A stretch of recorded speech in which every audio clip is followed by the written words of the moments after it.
Yeah, so we're going to get into, back to our regularly scheduled programming, so to speak.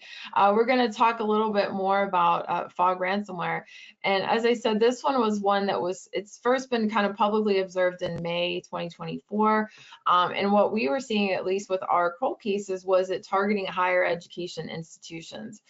So we saw a lot of colleges, universities, technical colleges being targeted by this particular ransomware.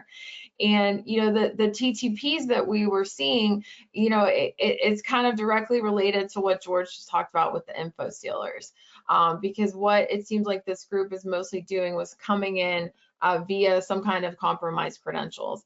And those could be ones that, could be found maybe readily available on the dark web, but it's more likely that they're coming from those information stealing malware. Because, based on our knowledge of the ransomware ecosystem, it seems like those logs for sale for the info stealers, they usually go to sale first to the ransomware groups before they actually make their way onto the marketplaces. So they're definitely mining those for access into systems. As far as, the tactics and what we were seeing with respects to a fog ransomware case, some of the things that we saw them doing once they were in the system was using brute force to escalate privileges. We saw them creating accounts to maintain persistence. Some of the tools that we saw them using were advanced port scanner, and then we also saw them using several different third-party services for exfiltration, because exfiltration was a part of these particular attacks.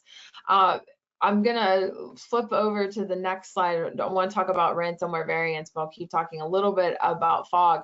But one of the things, one of the questions that we were asked when we first started seeing this spike in activity with fog was because we were seeing less cases related to Akira, we were seeing more cases related to fog, and there was the natural question, like, is this maybe a rebrand?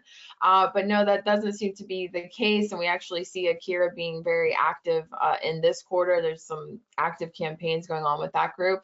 So fog does seem to be a separate gang.